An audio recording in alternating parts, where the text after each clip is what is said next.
The night of December 14th was supposed to be ordinary. A quiet Sunday in Brentwood, California. Rob Reiner, 78, celebrated Hollywood legend, and his wife Michelle, 70, were inside their sprawling $13.5 million estate, enjoying the comfort and security their years of success had earned them. Outside, the world was oblivious. Inside, chaos was already quietly brewing, a storm no one could have predicted. By the end of that night, everything familiar would be shattered, leaving behind a story of betrayal, violence, and secrets that would haunt Hollywood for years. The first shock came when their son, Nick Reiner, 32, who lived in the guest house on the estate, was arrested. Charged with 2 counts of first-degree murder, he became the epicenter of a story that had already begun to fracture public perception. How could a son, a man raised by some of the most respected figures in entertainment, be suspected of murdering his own parents? The headline alone would stop anyone in their tracks, but what Nick revealed afterward has thrown even more shadows over an already tragic narrative. Before we continue, please hit the like button, subscribe to the channel, and turn on the notification bell for updates. Nick didn't just give a statement. He offered a window into chaos. That night was chaos, he said. Nothing happened the way people think. Those words would echo around the world, leaving reporters scrambling, families questioning, and the public reeling. What did he mean? Was it an excuse, a confession, or a glimpse into something darker? The truth, as it always is layered, messy, and far more shocking than anyone anticipated. Romy Reiner, 27, their daughter, discovered the bodies. Imagine that. Walking into a home you grew up in, expecting a Sunday dinner, laughter, and the hum of normal life, only to be confronted with the unthinkable. She told police about a dangerous family member who should be a suspect, casting immediate suspicion within a family that the public thought was untouchable. It wasn't just a tragedy. It was a collision of trust, secrecy, and horror. The initial reports offered grim clarity. The cause of death was multiple sharp force injuries. The manner of death, officially listed as homicide. Yet as the story unraveled, the simplicity of those facts became a smokescreen for a far more convoluted reality. How did events spiral so violently inside one of the most seemingly peaceful homes in Los Angeles? What were the motivations, the arguments, the hidden tensions that led to a night where lives ended in bloodshed? From the outside, the Reiners' lives seemed enviable. Rob, a titan of film and theater, had built an empire of creativity and respect. Michelle, elegant, accomplished, deeply beloved, maintained a life that many could only dream of. Their children, Nick, Romy, and Tracy, were often seen in the shadow of this success, living lives of privilege, opportunity, and public admiration. But behind that polished veneer lay the private struggles that the tabloids never reported. The arguments whispered behind closed doors, the tensions festering in the shadows of wealth and fame. Nick, by all public accounts, had a relatively stable life. Living in the guest house, he was close enough to be part of the family but distant enough to navigate his own path. Yet, when law enforcement arrived, they didn't see a son seeking comfort in grief. They saw a man at the center of an investigation that would dominate headlines and shatter family trust. The arrest was swift, and the charges were severe, leaving Hollywood and the public in disbelief. Could a son really commit such an act? Or was there more to the story that authorities and the world had yet to grasp? The chaos of that night, according to Nick, defies conventional understanding. He paints a scene of confusion, rapid events, and emotional extremes, where nothing unfolded as the world assumed.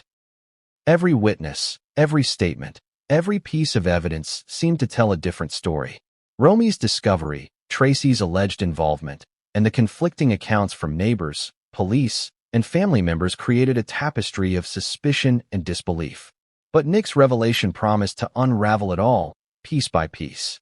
Why does this matter now?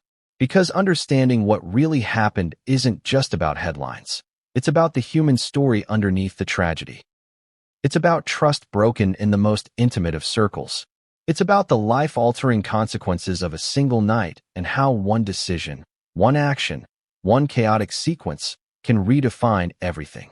And it's about the pursuit of truth in a family where nothing is as it seems. Consider this. The public already had their assumptions. The media painted a narrative. Social platforms exploded with speculation. But assumptions are dangerous. They simplify a story that is anything but simple. The truth is chaotic, like Nick says, and that chaos is what we are about to explore. Every detail, every contradiction, every emotional twist will be laid bare, because the world deserves more than speculation. It deserves understanding, even if understanding brings more shock than comfort. And yet, even with all this information, a question remains. What really happened in those final hours inside the Reiner estate? The narrative you think you know, the one filled with certainty and clear motives, is about to be challenged at every turn. Nick's revelations are not just a confession. They are an invitation into the unfiltered truth, the kind of truth that unsettles, surprises, and forces reflection. As we dive into this story, prepare yourself for layers of tension you might not expect. Prepare for contradictions that will make you question your instincts. Prepare for moments of genuine human vulnerability, where fear, panic, and desperation collide. And prepare for the emotional complexity of a family torn apart in ways that transcend the usual crime story. But perhaps the most haunting question is this. If chaos reigned that night, and nothing happened the way people think, then who is telling the truth? Who can be trusted? And how much of the story has been hidden, intentionally or by accident, until now? By the time this video concludes, you will know the details that have been withheld, the accounts that contradict public perception, and the emotional and psychological dimensions of a night that changed everything. But even then, you might find yourself asking, could the reality be even stranger than we've uncovered? So, hold on to your assumptions, because they are about to be challenged. The story of Rob and Michelle Reiner's final night, their children, and the chaos that ensued is not a simple tale of tragedy. It is a complex, emotional, and shocking expose that will keep you questioning every detail, every statement, and every revelation. Everyone knew the Reiners, or at least they thought they did. Rob Reiner, the acclaimed filmmaker behind some of Hollywood's most iconic films, and Michelle Reiner, elegant, poised, and quietly accomplished, had cultivated a life that seemed perfect from the outside. A picture of success, a model family. But as Nick Reiner would later reveal, what the world saw was just a fragment of a far more complicated reality. Beneath the manicured lawns and Hollywood prestige, tensions simmered, quiet, insidious, and ultimately deadly. Publicly, Rob Reiner was a titan, a household name, not just in cinema, but in culture, known for classics that shaped generations. People admired his vision, his storytelling, his ability to capture the nuances of human experience on film. In interviews, he was charming, approachable, even humorous. Michelle, equally sophisticated, carried herself with grace and intelligence, a partner who complemented his public persona perfectly. Their children, Nick, Romy, and Tracy, were often glimpsed at events, smiling in photographs, appearing to fit seamlessly into the narrative of an ideal Hollywood family. But families are rarely as neat as they appear in glossy magazines. And the Reiners, despite appearances, were no exception. To the public eye, Nick seemed a relatively independent figure, living in the guest house but maintaining his own path. Romy, the daughter who would discover the tragedy, was seen as thoughtful and intelligent, pursuing her life quietly. Tracy, meanwhile, navigated her own career and personal life under the scrutiny of a public fascinated by her father's legacy. All three children were products of privilege, yes, but with privilege often comes complexity, expectation, and pressure. Family dynamics are delicate, and power imbalances can fester beneath smiles and polite conversation. In the Reiner household, every member played a role, consciously or unconsciously.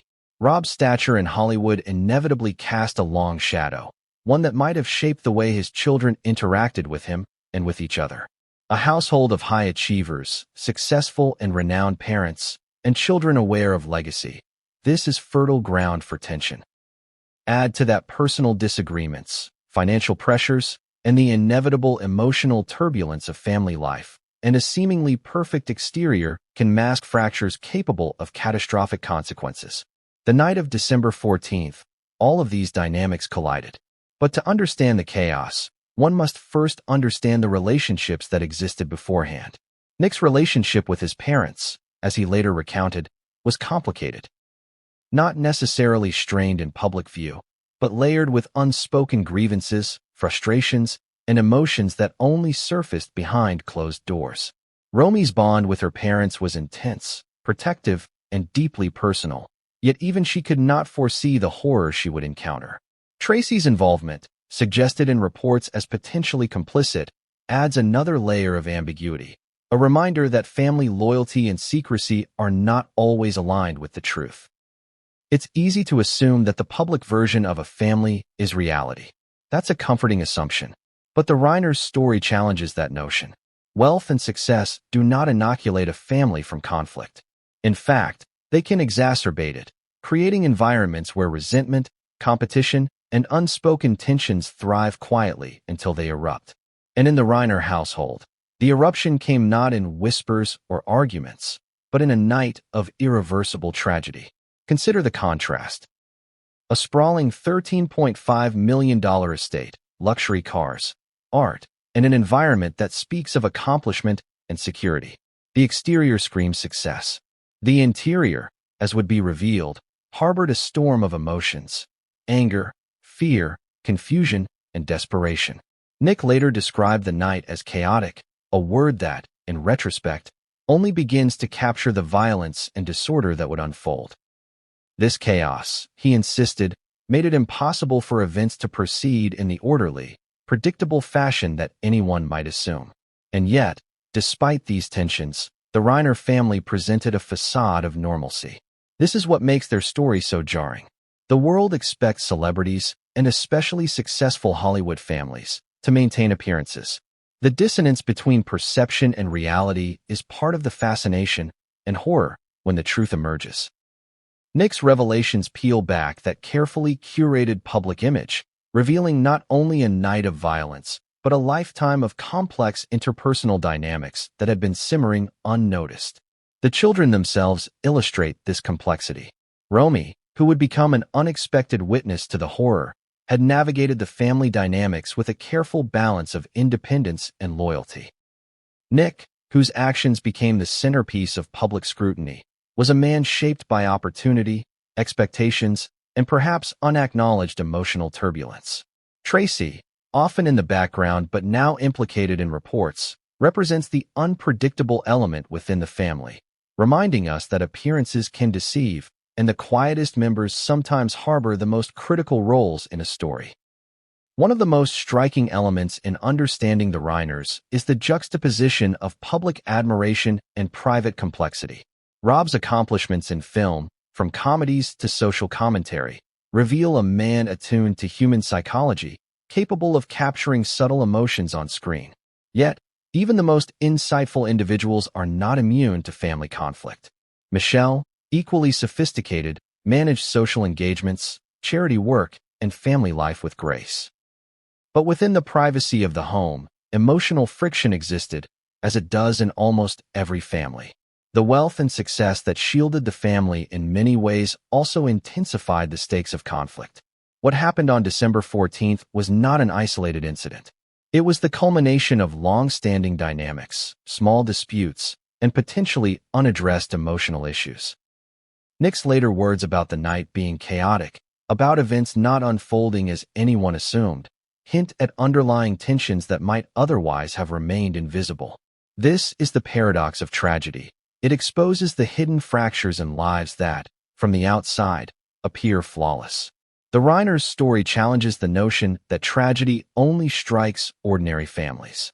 It demonstrates that complexity, privilege, and talent do not protect one from human vulnerability. And yet, even as we examine these dynamics, questions abound. How did long-standing tensions manifest on that night? What role did secrecy, unspoken grievances, or misunderstandings play? Could anyone in the family have anticipated the catastrophic chain of events? Romy's discovery, Nick's arrest, and the subsequent revelations suggest a family in which ordinary emotions, anger, frustration, fear, escalated to an unimaginable outcome. The narrative that unfolds is as much about relationships, psychology, and human complexity as it is about crime. By studying the Reiner family, we are not merely recounting a tragedy. We are examining the anatomy of familial chaos, the collision of public perception and private reality, and the consequences when tension is left unresolved. Nick's later accounts, filled with contradictions, emotional spikes, and shocking admissions, illuminate the intricate web of interactions that preceded the horror. And as we move forward in this story, it becomes clear that understanding the family's internal dynamics is essential to making sense of the night itself. The Reiners, then, are emblematic of a larger truth. No family is immune to conflict, no matter how polished the exterior. In Hollywood, where image often trumps reality, this truth is magnified. The night of December 14th was a violent punctuation mark on a story of complexity, expectation, and hidden chaos. It is within this context that the events of that fateful evening must be understood, not as isolated actions, but as the result of a lifetime of relationships, pressures, and emotions converging in a single, catastrophic moment. And just when you think you understand the pressures, the tensions, and the potential flashpoints in the Reiner household, the next revelation changes everything. Nick's account, the discovery by Romy, and the hints at Tracy's possible involvement suggest that the chaos was deeper, more unpredictable, and far more shocking than anyone could have imagined. What appears to be a family tragedy is, in fact, a story about the unpredictability of human behavior when emotions collide with opportunity, fear, and circumstance.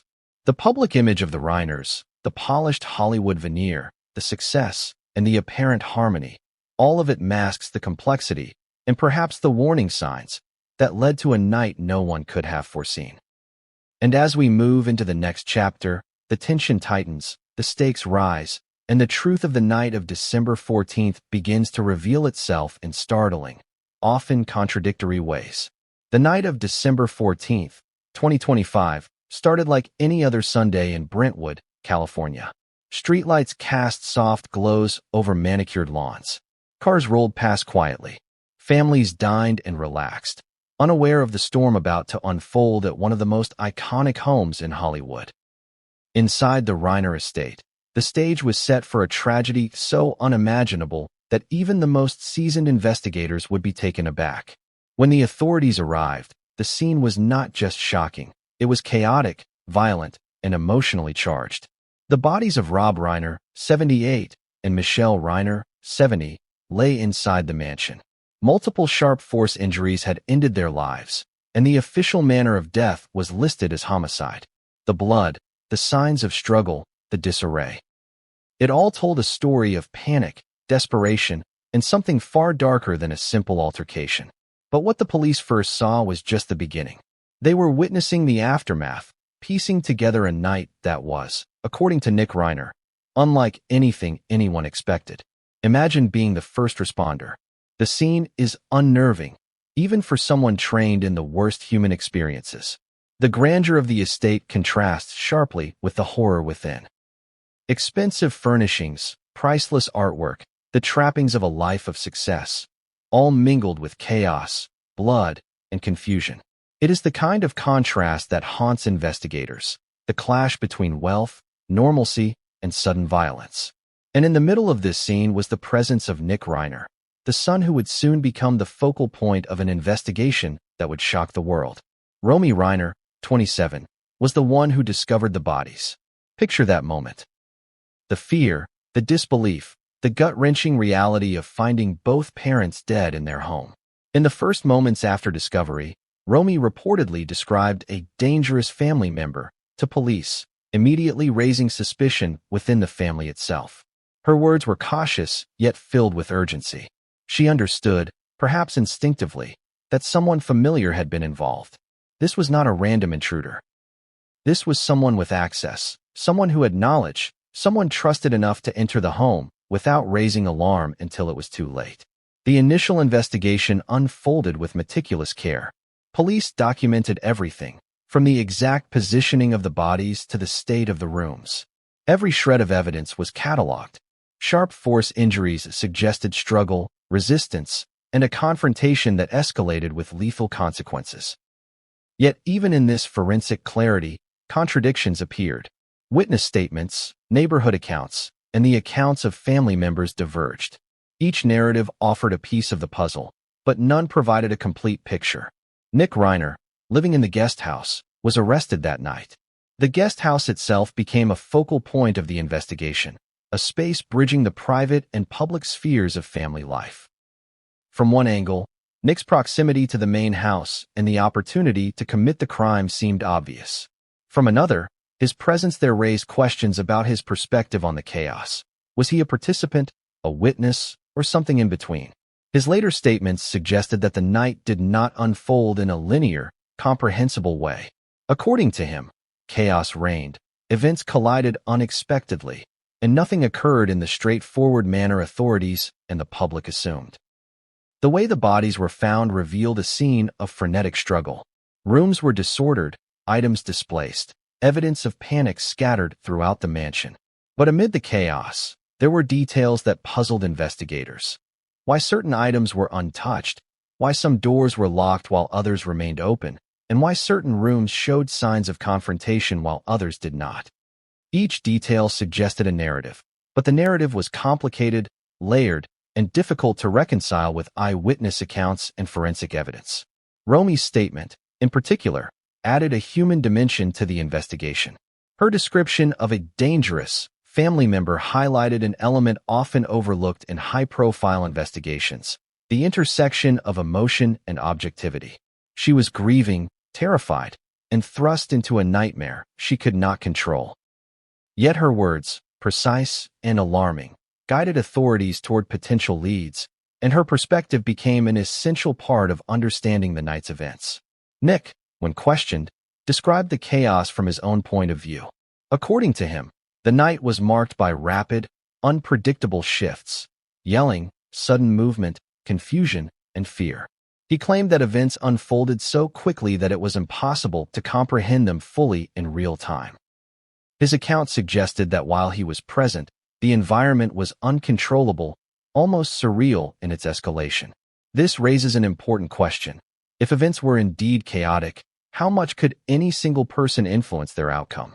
And if chaos was truly the defining element of that night, what does that say about intention, responsibility, and perception? The police were faced not only with a crime scene, but with the psychological complexity of those involved. Witnesses were traumatized, statements conflicted, and the emotional stakes were astronomical. The task of piecing together the sequence of events was daunting.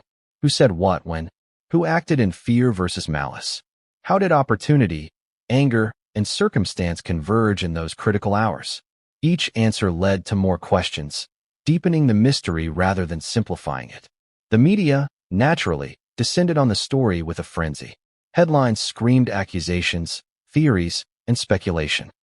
Some focused on Nick as the primary suspect. Others examined Tracy's alleged involvement.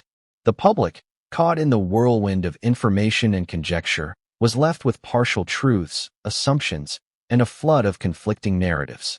But amidst the headlines, the evidence collected that night by police remained the most credible, though it too was incomplete without context, motivation, and personal accounts from those involved. The Reiner estate, in the aftermath, became a symbol of chaos, contradiction, and horror. Luxury and violence collided in a way that was almost cinematic in scope, yet tragically real. Police investigators described the scene as both heartbreaking and perplexing. The physical evidence told one story, the family accounts told another. And Nick's later revelations promised to reshape everything authorities thought they understood about that night. As the investigation continued, questions multiplied. Why did events escalate so violently? Could intervention have prevented the deaths? Were there warning signs overlooked in the family dynamics that contributed to the catastrophe? And, perhaps most importantly, what did Nick see and experience that allowed him to describe the night as chaotic, so much so that the ordinary understanding of events could not apply? The first hours of the investigation set the tone for what would become a labyrinthine case. Romy's discovery, Nick's arrest, and the immediate police assessment of the crime scene combined to create a story that defied simple explanation. The facts were clear. Rob and Michelle Reiner were dead, violently, at their own home. But the meaning, the motive, and the precise sequence of events were anything but clear. And in the midst of this confusion, Nick's assertion that nothing happened the way people think became central to the narrative. It was not just a statement, it was a warning. The reality, he implied, would challenge assumptions, contradict speculation, and reveal complexities no one could anticipate. So as investigators sifted through evidence, interviewed family members, and tried to piece together the puzzle, the night of December 14th loomed larger and larger. The combination of violence, family dynamics, and emotional trauma created a scenario that was as baffling as it was tragic. Nick Reiner, 32 years old, living in the guest house of his parents' $13.5 million Brentwood estate, the last person anyone expected to become the central figure in a tragedy that would rock Hollywood to its core. To the public, Nick was largely an enigma, a son of fame and fortune, quietly navigating his own life away from the spotlight. But on December 14th, 2025, that quiet existence collided violently with the chaos that erupted inside the Reiner mansion. Suddenly, Nick was no longer just a son. He was the eye of a storm, a man whose words, actions, and revelations would define the narrative of the night. To understand Nick's role, you have to start with context. He had lived in the guest house for years, close enough to be part of family life, yet far enough removed to retain autonomy. Guests in the main house often saw him as a background presence, a shadow of his parents' public personas. But as anyone who has grown up in a high-profile household knows, the dynamics between children and parents are rarely simple. Expectations, obligations, and subtle tensions shape interactions, even when life seems serene on the surface. Nick's relationship with his parents was no exception. It was a complex mix of love, dependence, frustration, and unspoken grievances. A balance that, when tested under extreme circumstances, can collapse entirely. That collapse began on the night in question. According to Nick, what unfolded was not planned, not rational, not predictable. That night was chaos. He later told investigators and reporters. Nothing happened the way people think. Those words, simple yet loaded, became the linchpin of the story. What did he mean by chaos? Was it confusion, fear, desperation? Or was it a calculated explanation, a way to frame events in a way that diverged from public perception? The ambiguity itself became a central tension in understanding the tragedy. Nick's account of the evening reveals a series of rapid, disjointed events. Arguments that escalated unexpectedly. Movements through the mansion that were frantic and panicked. Emotional surges, fear, anger, despair, that collided unpredictably. He described a sense of being swept up in a force greater than himself, a situation where every choice seemed immediate, critical, and irreversible. For those trying to make sense of the night, his description raises profound questions about intent, responsibility, and the human capacity to react under extreme stress. Yet Nick was not merely a passive witness. His proximity to the events placed him at the center of suspicion almost immediately. Living in the guest house meant he had access to the estate and, theoretically, the opportunity to act. When police arrived, the scene was violent, chaotic, and seemingly inexplicable. Investigators had to consider every possibility, including the idea that Nick might have been a participant. The arrest was swift, the charges severe, 2 counts of first-degree murder. But even as the public grappled with the headlines, the complexity of Nick's narrative was just beginning to emerge. What makes Nick's perspective particularly compelling is the contrast between perception and reality. To outsiders, a son living in the guest house might seem distant, detached, uninvolved. But Nick's later statements reveal a man deeply enmeshed in the family's emotional and physical landscape. He was present, observant, and reactive in ways that complicate any straightforward interpretation of events. Understanding his mindset, therefore, becomes essential to understanding the night itself. Nick's emotional state on that evening, as he described it, was volatile. Fear and confusion dominated.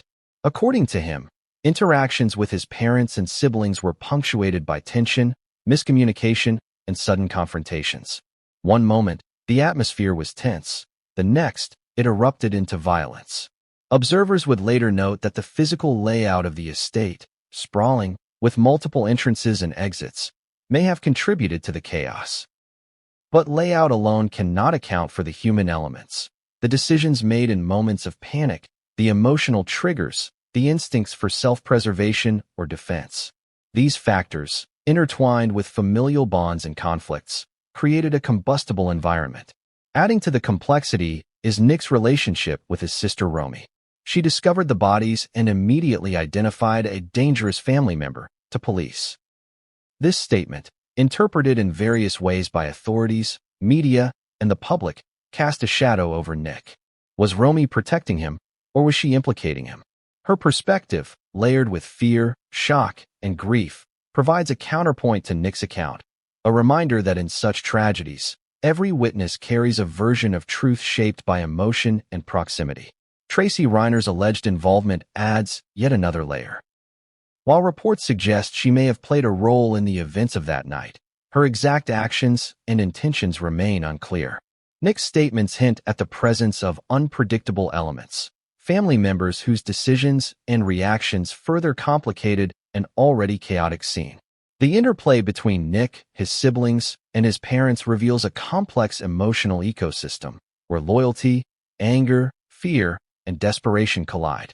The public reaction to Nick's arrest was immediate and polarized.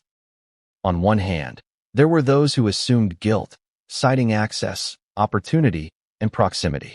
On the other, many struggled to reconcile the idea that a son could commit such acts against his own parents. Social media amplified both narratives, creating a storm of opinion, speculation, and rumor. Yet amidst the chaos of public perception, the factual account, Nick's words, Romy's discovery, forensic evidence, remain the most reliable lens through which to view the events. Nick's own revelations are filled with contradictions and emotional spikes. He admits confusion, fear, and panic, but also describes moments of clarity and action. This duality makes understanding his role difficult but fascinating. How much was reactive versus intentional?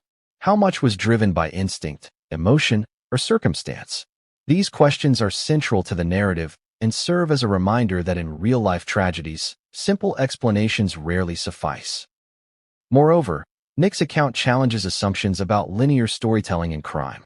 Most people want to believe events unfold in a logical, predictable sequence. But according to him, the night was fragmented, disjointed, and chaotic. Time seemed elastic. Moments overlapped. Reactions spiraled unpredictably, and actions that might seem deliberate in retrospect were often spontaneous in real time. This perspective reframes the investigation.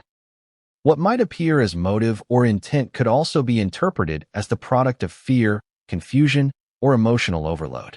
The psychological weight of being at the center of such a tragedy cannot be overstated. Nick, in his account, conveys a sense of being trapped in a situation that escalated beyond control. He describes a relentless sequence of events, where each action triggered a response. Each decision carried enormous consequences, and the emotional intensity was overwhelming. Understanding this psychological dimension is essential to making sense of both his behavior and the broader dynamics of that night. As the investigation unfolded, Nick's statements became both a tool and a puzzle for authorities. They provided insight into the sequence of events, the emotional landscape, and the chaotic energy of the household. Yet they also introduced new uncertainties. How reliable is a witness or a participant when trauma and fear distort perception? How much of what he recalls is literal, and how much is colored by the overwhelming emotional context? These questions underscore the challenge of reconstructing the night in a way that captures both fact and human experience. Nick Reiner's role in the tragedy, therefore, is multifaceted. He is at once a son, a suspect, a witness, and a narrator of events that defy easy comprehension. His proximity, perspective, and later revelations make him the key to understanding the chaos of that night. But his account is just one piece of a larger puzzle that includes Romy's discovery, Tracy's ambiguous involvement, and the forensic reality of a violent crime that disrupted a seemingly perfect household. The story of Nick Reiner reminds us that family tragedies are rarely simple. Access, opportunity, and presence do not automatically equate to guilt, nor do fear and confusion excuse action, but they do shape our understanding of events. His words, "That night was chaos.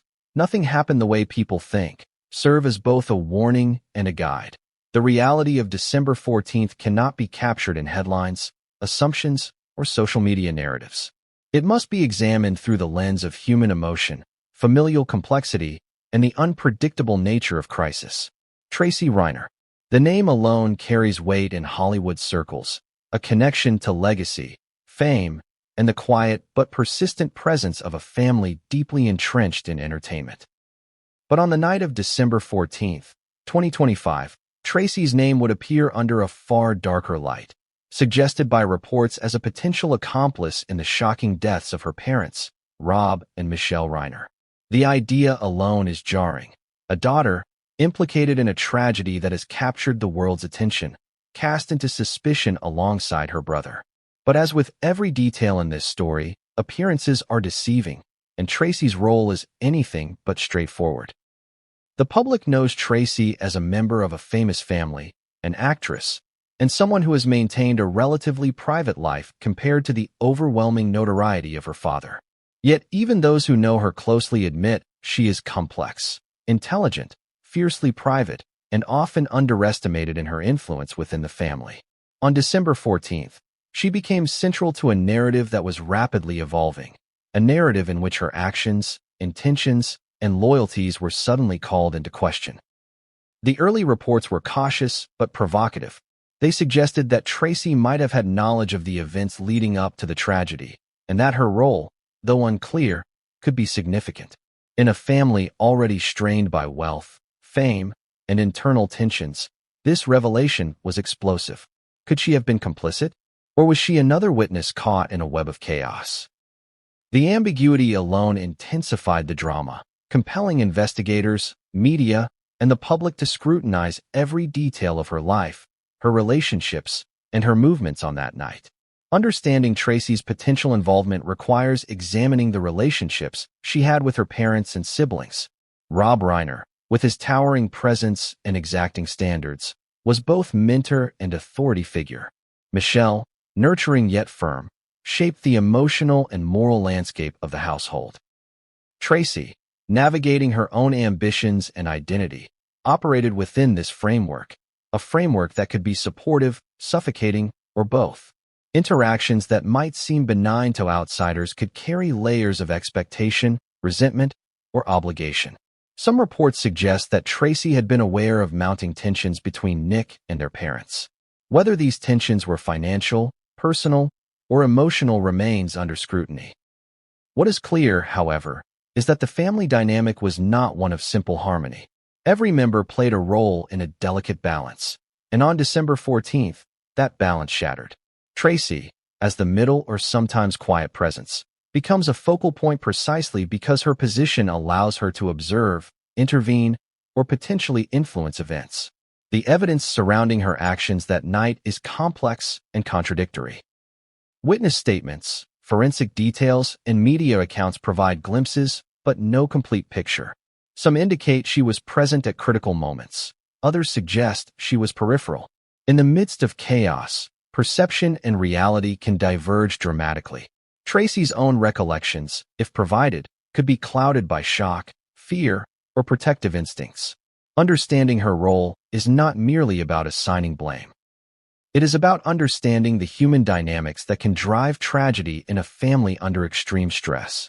Emotionally, the accusation of being an accomplice is devastating. Families, even in private conflict, are bound by loyalty, expectation, and love. To be publicly implicated in the death of one's parents is unimaginable. Tracy's situation illustrates the intersection of law, media, and family life in high-stakes tragedy. Her response, her silence, and any statements she may provide become powerful elements in both the legal case and the narrative constructed by the public. Psychologically, Tracy's potential involvement raises difficult questions. How does one respond when tragedy strikes within one's own family? How does shock, grief, and fear influence memory, perception, and testimony? And crucially, how does a family member navigate loyalty, guilt, and self-preservation when the stakes are so high? In Tracy's case, these questions are not hypothetical. They are central to understanding the unfolding story. Investigators, grappling with conflicting accounts, had to piece together movements, interactions, and possible motives. Tracy's presence in or around the events of that night became a critical variable. Her actions, or inactions, might provide insight into the sequence of chaos described by Nick, the discovery by Romy, and the forensic evidence scattered throughout the estate. Yet every inference must be weighed carefully. In a night defined by disorder, assumptions can be misleading. The media, predictably, seized upon Tracy's potential role. Headlines suggested complicity, while social media debated motive, psychology, and the dynamics of the Reiner household. Fans and observers were divided, some unwilling to believe she could be involved, others convinced she had a dark, hidden side. This polarization reflects a broader challenge. When public figures are involved in tragedy, perception often eclipses verified information. For Tracy, the struggle was not just legal or familial, it was narrative. She was suddenly a symbol, a subject of speculation, and a person whose private grief was weaponized in public discourse. Yet despite these pressures, the deeper story is not simply about accusation. It is about relationships, secrecy, and the ways in which individuals navigate extreme situations. Tracy, like Nick and Romy, was caught in a maelstrom of events that escalated unpredictably. Her knowledge, decisions, and reactions may have influenced outcomes, intentionally or inadvertently, but they also reflect the human capacity to act under pressure, fear, and confusion. Understanding Tracy's role requires empathy as well as scrutiny, context as well as detail. The reports of Tracy's possible complicity are further complicated by contradictions in the evidence. Some accounts suggest she had no physical involvement in the violence. Others imply she may have been aware of escalating conflict and failed to intervene. These contradictions echo a recurring theme in the Reiner tragedy: the difference between perception and reality, appearance and action, chaos and order. The narrative is never straightforward. Each detail adds a layer of complexity, forcing investigators and the public alike to grapple with ambiguity. Emotionally, the tension surrounding Tracy highlights a recurring motif in this story: betrayal, loyalty, and trust. Families are networks of deep emotional bonds, and when tragedy strikes from within, those bonds are tested to the extreme. Whether Tracy was involved or not, her presence and potential influence demonstrate how family dynamics can magnify risk, misunderstanding, and conflict. In a night defined by rapid escalation and emotional intensity, even small actions or inactions can have monumental consequences. As we move forward in this narrative, Tracy's role remains a pivotal mystery. She is both insider and outsider, observer and potential participant, daughter and subject of suspicion. Understanding her place in the events of December 14th requires careful consideration of context, relationships, and the unpredictable nature of human behavior under duress. Her story is intertwined with Nick's account, Romy's discovery, and the forensic reality of the crime scene. Yet it remains partially hidden, a puzzle piece that may unlock further clarity or deepen confusion. In examining Tracy Reiner, we are reminded of a chilling truth. In families, especially those with power, wealth, and complex dynamics, no one is immune to suspicion, misunderstanding, or tragedy. Her name, whispered in reports and speculated across media outlets, represents both the intensity of public curiosity and the gravity of familial conflict.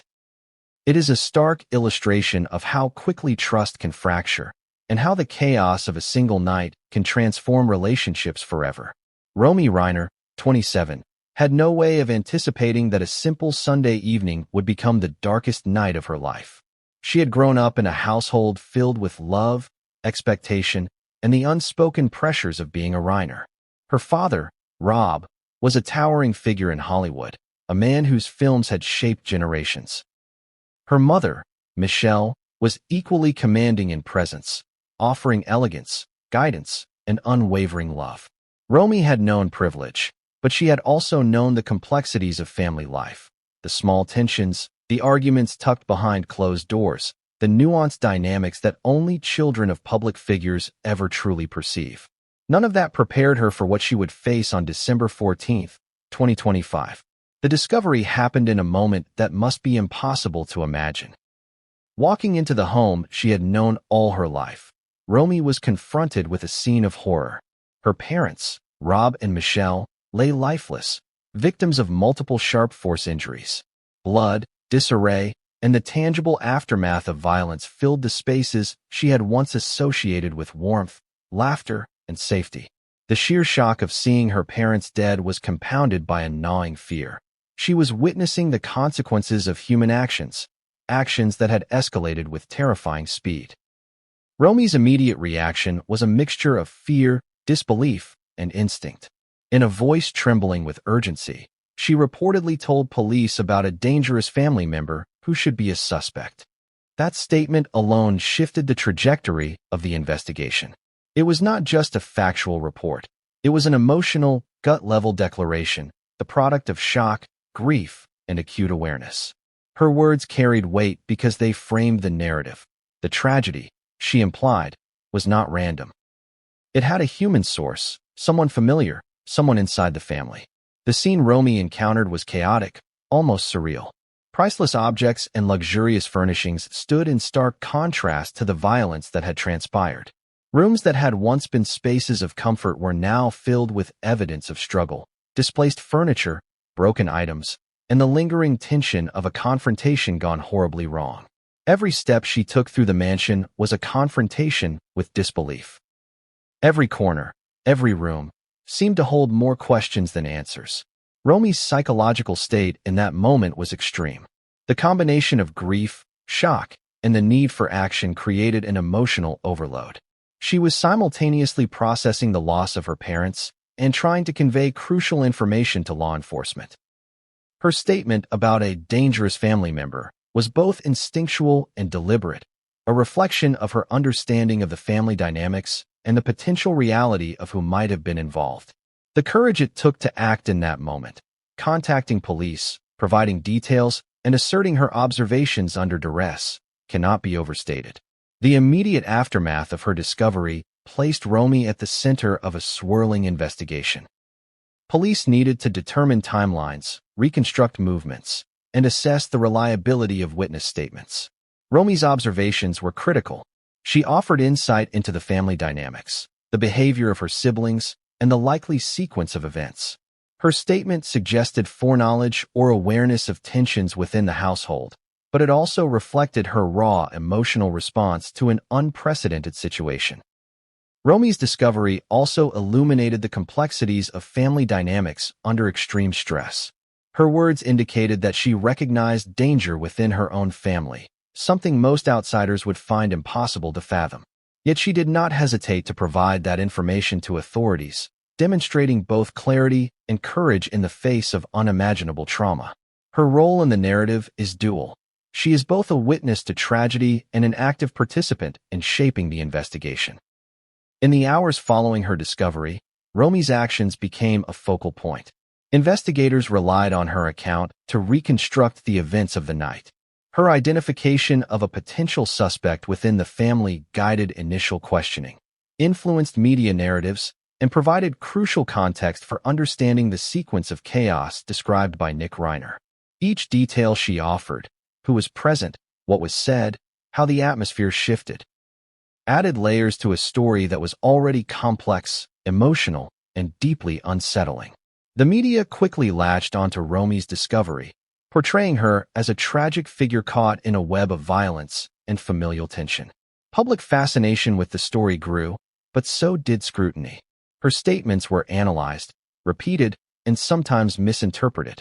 In the glare of national attention, the line between fact, perception, and speculation blurred. Yet despite the pressure, Romy's account remained one of the most reliable anchors in a narrative defined by chaos, conflicting testimonies, and rapidly shifting developments. Romy's perspective also highlights the human element often lost in high-profile investigations. Beyond the forensic details, the blood evidence, and the legal proceedings, there is the lived experience of someone who walked into an unimaginable scene. Her grief, fear, and instinctual decision-making provide insight into the immediate psychological consequences of violent family tragedy. This is not an abstract case study. It is a deeply personal, human story of trauma, courage, and emotional survival. The interplay between Romy, Nick, and Tracy underscores the broader narrative complexity. Romy's discovery forced a confrontation with uncomfortable realities. The possibility that a sibling might be involved, the sudden awareness of latent dangers within a family, and the necessity of translating shock into actionable information. Each sibling's response, filtered through emotion, perception, and circumstance, shaped the investigation in profound ways. Romy's clarity in that moment contrasted with the chaos experienced by others, but even her account leaves questions unanswered. What precisely triggered the events, and how did relationships within the family contribute to the escalation of violence? Even as investigators processed her discovery, new questions emerged. The timing of events, the actions of Nick and Tracy, and the physical evidence from the estate all required reconciliation with Romy's testimony. Her account provided both guidance and complexity, illustrating how trauma and observation intersect in a high-stakes investigation. The night was no longer just about crime scene evidence. It was about human perception, emotional reaction, and the unpredictable ways individuals respond to extreme circumstances. Romy's role in the narrative also offers a lens into the broader theme of family dynamics under pressure. Families, even those of privilege and apparent harmony, contain fault lines.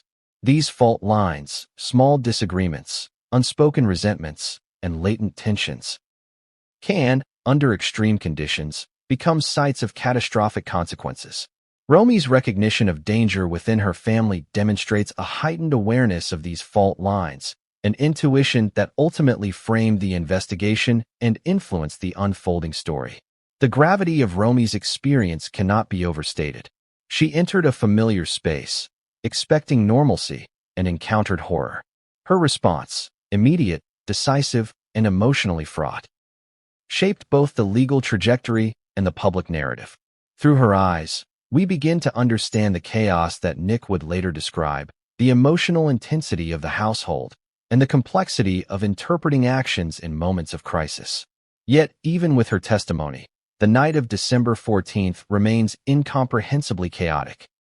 Romy's discovery provides clarity in some areas, but also highlights contradictions, uncertainties, and the unpredictable nature of human behavior under extreme stress.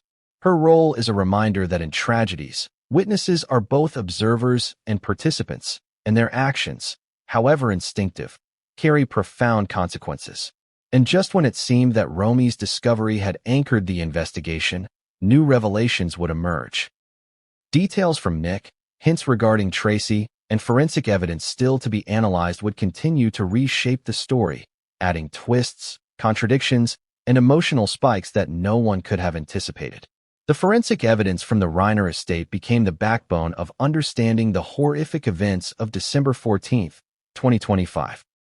While eyewitness accounts, statements from family members, and media reports painted an emotional and chaotic picture, the physical evidence offered a stark, unflinching view of what actually transpired.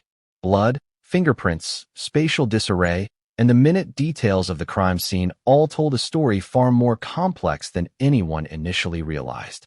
The bodies of Rob and Michelle Reiner bore multiple sharp force injuries, officially categorized as homicide. But the distribution, depth, and pattern of these injuries suggested more than a single, straightforward assault. There were indications of struggle, both defensive wounds and evidence that the victims attempted to protect themselves. This alone created a tension for investigators. The scenario was not simply premeditated murder. It had elements of confrontation, panic, and perhaps even desperation. Each injury, each mark, became a critical data point, a puzzle piece that investigators needed to reconstruct the night's events with precision. The spatial arrangement within the mansion added another layer of complexity. Rooms were found in disarray, some showing signs of forced movement, while others remained relatively untouched. Valuable items were undisturbed in some areas, suggesting that robbery or theft was not a motive. Doors had been opened and closed inconsistently, and some points of entry, including the guest house where Nick resided, became central to understanding access and opportunity. Each of these details was meticulously cataloged by forensic teams, but the chaos described by Nick complicated interpretations. In a night dominated by rapid emotional escalation, the physical evidence could tell multiple, sometimes contradictory, stories. Fingerprints and DNA analysis further intensified the investigation. Investigators focused on mapping the interactions of everyone present, seeking to determine who touched what, where, and when. These findings would later be cross-referenced with statements from Nick, Romy, and Tracy. Discrepancies arose immediately. Certain surfaces, expected to bear traces of all family members, showed anomalies. Items that should have been handled frequently by the family bore fingerprints that indicated either unexpected involvement or contamination of the crime scene. Such contradictions amplified the challenge of creating a coherent timeline. Blood spatter analysis provided crucial insights. Forensic experts examined patterns, trajectories, and volume to infer movement, actions, and potential sequence of attacks. Some patterns indicated defensive maneuvers. Others suggested rapid, chaotic motion consistent with Nick's later description of a night in turmoil. Forensic reconstruction demonstrated that the violence was not confined to a single room. Instead, it had spread through multiple areas of the estate, reinforcing the idea of a confrontation that escalated unpredictably. Each spatter pattern, each smear, each pooling of blood contributed to the narrative of chaos, complicating assumptions about motive, method, and intent. Trace evidence, including fibers, hairs, and other microscopic particles, also became relevant. Forensic specialists collected and analyzed items from clothing, furniture, and the surrounding environment. While some traces confirmed the presence of family members in particular locations, others were anomalous, indicating movement, struggle, or activity that had not been reported. These subtleties suggested that the night had not unfolded in a controlled manner. It had been dynamic, erratic, and emotionally charged, just as Nick had described. Weapon analysis revealed additional complexities. The sharp objects responsible for the fatalities were recovered and examined for fingerprints, blood traces, and potential links to those present in the household. While the weapons themselves could provide insight into the mechanics of the attack, they also raised questions about premeditation versus improvisation. The investigators had to determine whether these tools had been brought to the scene intentionally, or whether they were simply items that had been readily available during a moment of escalating conflict. This distinction would have profound implications for motive and intent. The forensic timeline began to emerge, albeit fragmented and nonlinear. By cross-referencing blood spatter, fingerprints, and witness accounts, investigators attempted to reconstruct the sequence of events. Each step, however, revealed contradictions. Some evidence aligned with Nick's account of a chaotic, rapidly evolving night. Other findings seemed to contradict both his narrative and Romy's discovery. These tensions would become central to the ongoing investigation, highlighting the difficulty of reconciling physical evidence with human perception, especially under the influence of extreme stress and emotion. Investigators also examined the mansion for signs of forced entry or tampering. None were found. This reinforced the idea that the perpetrator or perpetrators had intimate knowledge of the household. Access was not the issue, proximity was. The forensic evidence, therefore, underscored one of the most unsettling aspects of the case. The violence originated from within the family, not from an external intruder. This internal source of danger intensified the psychological complexity, as investigators had to navigate loyalty, familiarity, and motive among close relatives. Forensic experts noted the emotional weight embedded in the physical evidence. The patterns of struggle suggested fear, desperation, and sudden escalation. Objects knocked over, footprints across surfaces, and chaotic blood patterns all indicated that the night was dominated by reactive decisions rather than a premeditated, orderly plan. Each room told a story of panic, human vulnerability, and the unpredictable nature of conflict within a family context. The guest house, where Nick resided, became a focal point for investigators. Its proximity to the main house and its internal layout suggested a vantage point that allowed observation, movement, and potentially intervention or participation. Forensic examination revealed traces that aligned with both presence and activity, but the interpretation of these findings was contested. Nick's description of chaos and rapid escalation complicated the narrative. What appeared to be intentional actions in forensic terms might have been spontaneous, reactive movements in real time. Every piece of forensic evidence carried emotional weight. The investigators had to confront not just the mechanics of the crime, but also the human stories embedded within the evidence. Each fingerprint, each blood smear, each piece of displaced furniture was a testament to fear, desperation, and the fracturing of trust within a family. These elements would later intersect with the accounts of Nick, Romy, and Tracy, providing a multidimensional view of a night that defied simple explanation. The forensic findings also introduced critical questions for the investigation. How much of the chaos was intentional, and how much was reactionary? Did the evidence support Nick's account of a night in turmoil, or did it suggest deliberate, calculated action? Could Tracy's potential involvement be substantiated, or were anomalies in the evidence the result of the unpredictable dynamics of fear and conflict?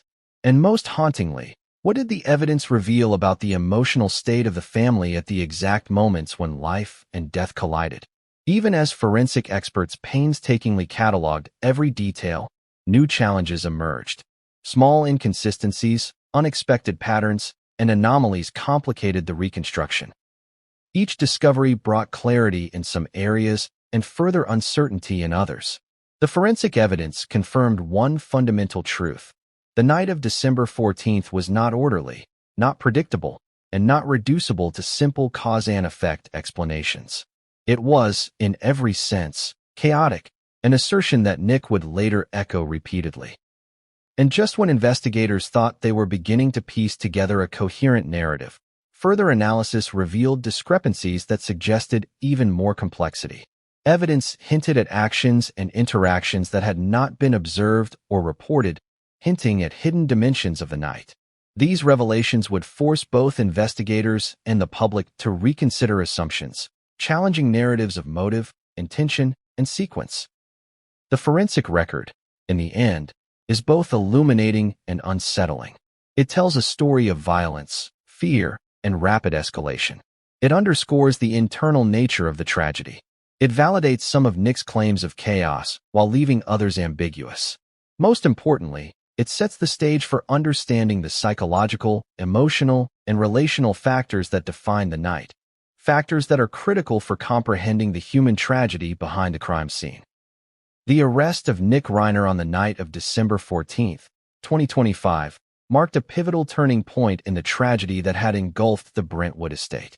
It was a moment that instantly transformed a family crisis into a high-profile criminal case. For a son living in the guest house of his parents' home, the shift from familiar routine to suspect in a double homicide was unthinkable. Yet, by the early hours following Romy's discovery, law enforcement had concluded that Nick's proximity, opportunity, and the chaotic events of that night necessitated immediate action. The first challenge for police was to secure the scene and gather statements under conditions of extreme